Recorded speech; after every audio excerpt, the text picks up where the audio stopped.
As the Foreign Secretary had said, you're aware there's an understanding that has been reached to stop all military activities at sea, on the air and on the land.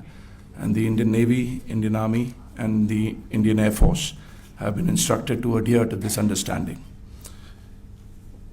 Since the tragic events at Pahalgam, you're aware that our responses have been measured and very responsible. Details of these have been shared with you over the past few days through our various press briefings. What has also happened is that there is a significant amount of misinformation that is being undertaken from the other side. And as a professional military organization, we thought it is also our duty to dispel those misinformation aspects, as also state the facts of the case as they stand. Towards that, I will now hand over to my colleague, Colonel Qureshi. नमस्कार। अब मैं आपको पाकिस्तान की miss information campaign के बारे में अवगत कराऊंगी। पहला, पाकिस्तान ने यह क्लेम किया कि उसने अपने JF-17 से हमारे S-400 व ब्रह्मोस मिसाइल बेस को नुकसान पहुंचाया, जो कि बिल्कुल गलत है। दूसरा, उसका यह भी मिस इन्फॉर्मेशन कैंपेन था कि हमारी एयरफील्ड्स जो कि सिरसा, जम्मू, पठानकोट, बठिंडा, नलिया और भुज में हैं, ये उसका मिस इन्फॉर्मेशन भी बहुत गलत है। तीसरा, पाकिस्तान के मिस इन्फॉर्मेशन कैंपेन के मुताबिक हमारे एम्यूनिशन डम्प्स जो चंडीगढ़ और बियास में हैं उसका डैमेज हुआ, यह भी बिल्कुल गलत है। हमने आपको मॉर्निंग ब्रीफिंग में बताया था विद फैक्ट्स एंड फिगर के साथ कि ये सारी चीज़ें बिल्कुल सही सलामत हैं।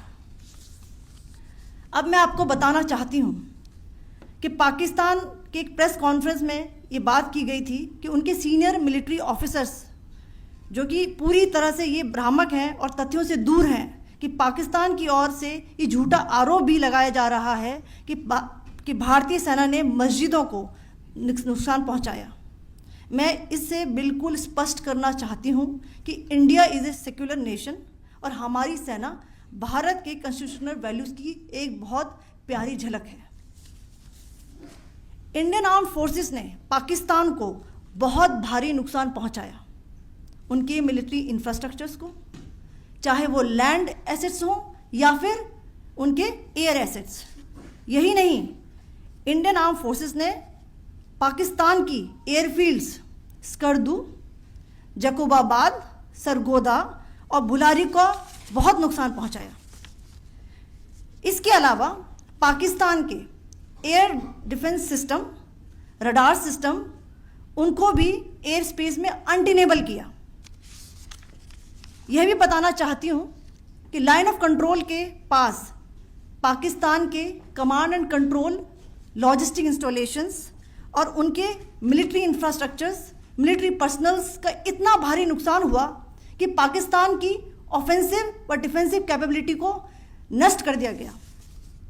अंत में मैं फिर से ये बात दोहराना चाहूँगी, इंडियन आर्म फोर्सेस पूरी तरह से तैयार है, सतर्क है और भारत की संप्रभुता और अखंडता की रक्षा के लिए पूरी तरह से कमिटेड है। धन्यवाद। जय Hind. In conclusion, let me reiterate that whilst we will be adhering to the understanding that has been reached today, that is the Indian Army, the Indian Navy and the Indian Air Force, we remain fully prepared and ever vigilant and committed to defending the sovereignty and integrity of the motherland.